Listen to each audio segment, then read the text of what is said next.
Welcome back, TCG Squad. It is another day for some spoilers. Our last recording was Week 3 spoilers, Part 1. This is a continuation.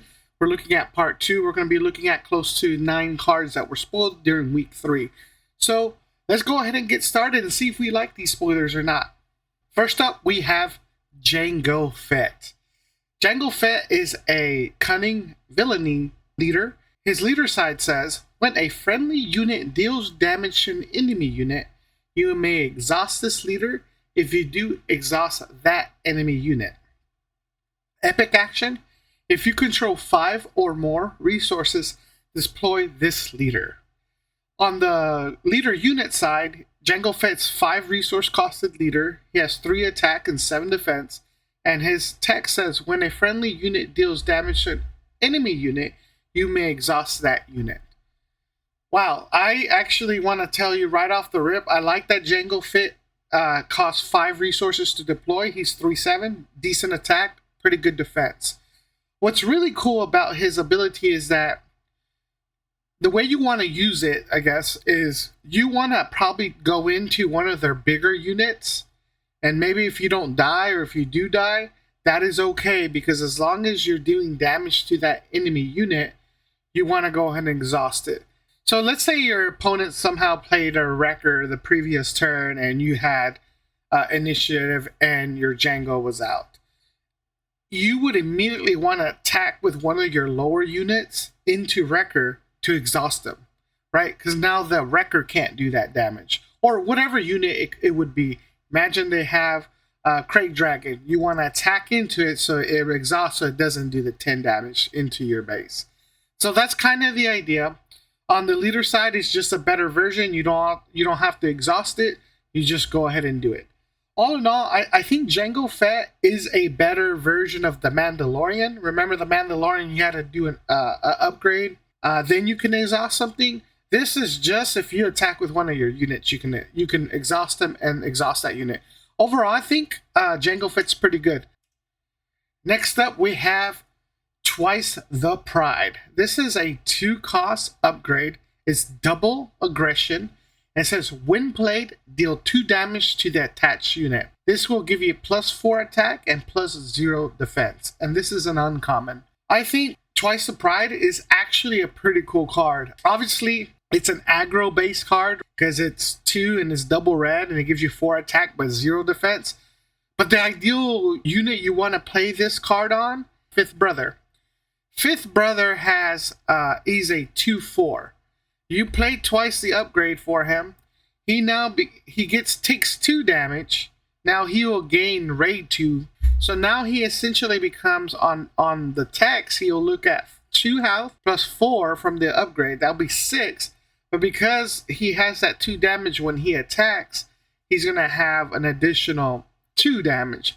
So Fifth Brother will be coming 8 for 8 damage. And it could actually be 9 because his on-attack ability says he does 1 damage to himself and a damage to another unit. He could come in potentially for 9 damage. That is insane. Obviously, if you have bigger, great units, you can obviously play this card and get some more value out of it. Imagine having that Chewbacca.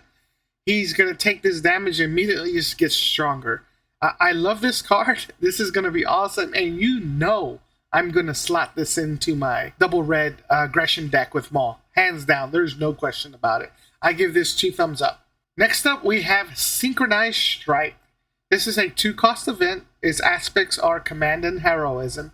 And it says, deal damage equal to an enemy unit equal to the number of units you control in its arena. This is an uncommon. Again, this event's kind of playing on the whole mechanic of creating the tokens. So imagine you built 3 or 4 clone trooper tokens. You have one unit and a leader. You pay 2 resources. You'll be able to do 5 damage. That's actually not bad. That can take out a good chunk of characters, right? It could even be more. Imagine you had 7 units on the field, right? You can now do 7 damage. That's actually pretty good. Now, I do think it's going to be, that caveat is if you were able to build that board. But again, if you really think about it, does that really make a big difference?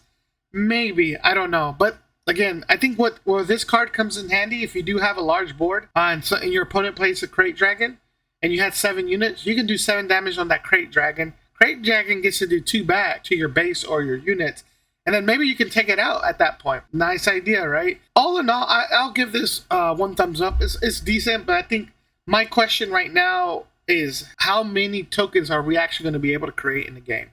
Next up, we have the Phase 1 Clone Trooper. This is a 2-cost ground unit. Its aspects are Heroism. It has 3 attack and 2 defense. This card, it's pretty straightforward. 2 resources for a 3/2. I take that every day. If you're an aggro player, slot this in your deck. If you're a heroism player, and go in. Imagine there's cards that increases your trooper's attack by 2. Well, guess what? You're gonna hit something for 5. Solid card. Very simple card, but I like it. Next up, we have the Phase 3 Clone Trooper. This is a 3-cost ground unit. Its aspects are Heroism. It's a 3 attack and 2 defense, and it has Ambush. Again, it's the same thing as a previous card. The only difference is this has Ambush. And because it has Ambush, it costs 1 more resource. That's not too bad. For 3 resources, I think that's okay, because it's a quick way to play a unit and take something out. Solid card. I have no real complaints. I'll give it 1 thumb. Next up, wow, we got General Grievous. This is a 3-cost ground unit. Its aspects are Vigilance and Villainy. He has 4 attack and 4 defense. And his text on his card says, ignore the aspect penalty on each lightsaber upgrade you play on this unit. On attack, if this unit has 4 or more lightsaber upgrades attached to him, defeat 4 enemy units. Wow, General Grievous is a beast, y'all. Let's pretend that none of the text on the card was there. For 3 resources, you get a 4/4. That by itself is insane. I expect usually a 3-cost resource, it could be 3/3. He has 4 attack and 4 defense. That is, I think he's the most powerful 3-cost ground unit there is in the game right now at 4/4. Like, I do not see why you would have other ground units that cost 3 resources that don't have 4/4. He's awesome. Now, what's crazy is that ignores the aspect penalty on each lightsaber. That means if you build the deck that has General Grievous, and keep in mind the starter set General Grievous, I believe he is aggression. So you go aggression, vigilance. You can slot in the lightsabers from the Alliance side. You can slot in, we talked about last week, Mace Windu's lightsabers. We have Fallen lightsaber, and we have Vader's lightsaber. Okay, we have Luke's lightsaber. And all the lightsabers cost 2 except for Fallen that costs 3. It ignores the aspect penalties. So you're just going to pay the cost of the resource. Now, let's say you had 4, it doesn't matter, the 2-cost lightsabers. That's still 8 resources. And I think the lightsabers are like 2/2, something like that, right? So that if you add times 4, right, it's 8/8 roughly. It becomes a 12/12. And then on attack, he's going to defeat 4 enemy units. You're basically going to wipe out your opponent's board every time General Grievous attacks. You just, hey, I'm going to attack your base. I'm going to wipe out those 4 ground units you have in the field. Obviously, thematically, it's freaking awesome. That's what he's done. That's what he did in the movie. And that's what he should be doing in the card game. I think it's awesome. Now, I also want to point out, it says defeat 4 enemy units. I think that's very important, because that means if he attacks the base with, assuming there's no sentinel and a leader was out there, you can choose to take out a leader, which is wild. Because this would say non-leader units, right? Enemy units. It just says 4 enemy units. And what's more crazy, it says defeat 4 enemy units. It doesn't even say just ground units. You can take out ground and air units. Now, will we ever get to see this? I don't know. I think getting 4 upgrades on him is very hard. And not to mention, we have a couple cards like Rivals Falls that will straight up kill this guy. And we also have Fell the Dragon. Once you put a lightsaber on him, Fell the Dragon's on. If you don't have Fell the Dragon, he's your own leader, Power of the Dark Side, right? There's multiple ways to kill General Grievous, but I believe if you can get 4 lightsabers, you basically have the game sealed. You won. and your opponent probably scoops up and starts the next game, right?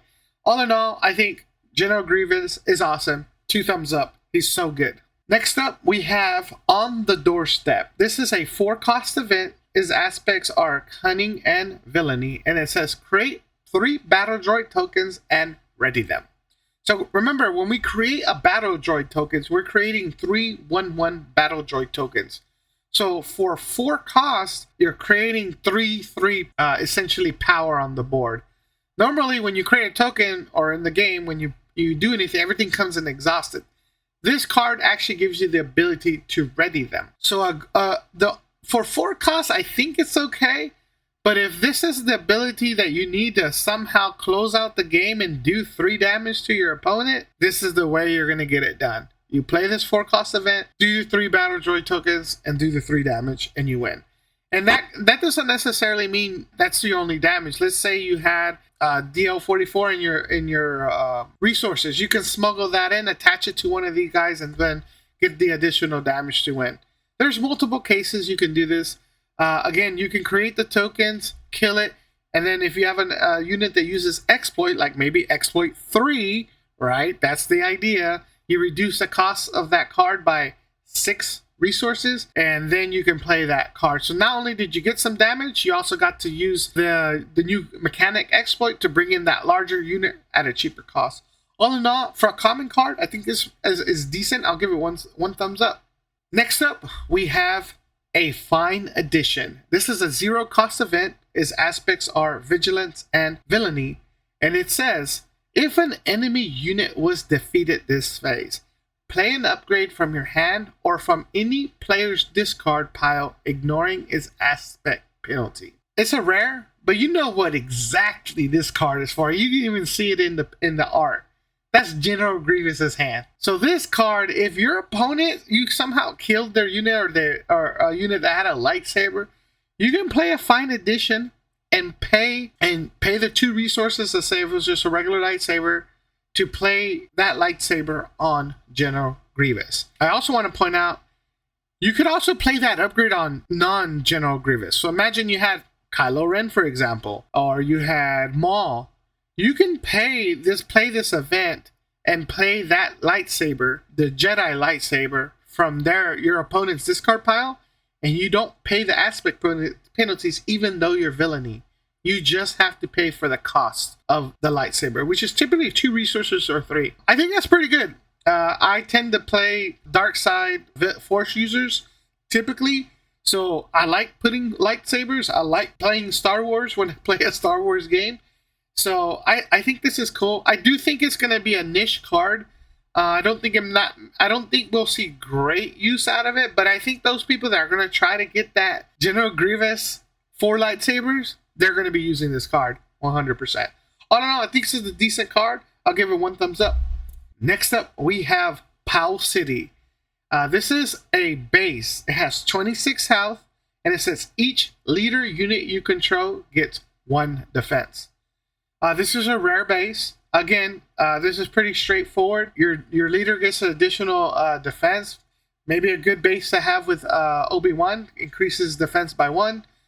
Pretty straightforward. You lose 4 health to use it. I don't know if this base is going to be that good personally. For having 1 more defense, I don't think that makes a big difference for me and for most leaders. Maybe for Obi-Wan it makes a little bit of a difference. I think this card is okay. I'm curious to see if we actually get any use of it. I don't see why I wouldn't just use a 30 health base if I have a deck that uses blue, right? Let me know what you guys think. This is an interesting card. I would say this card is a meh. They're not good, not bad. All right, guys, those were all of Week 3 spoilers Part 2 that we discussed. If you enjoyed the video and liked it, go ahead and hit that subscribe button. It will really help me out. And if you disagree with me on any of the cards, let me know in the comments. Tell me what I missed. Did I get something wrong?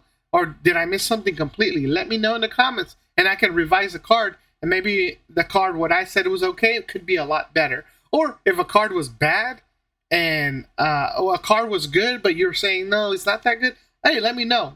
These are my opinions, right? And I would love to hear from you guys. But anyways, let me go ahead and thank you for your time and have a good day. Peace.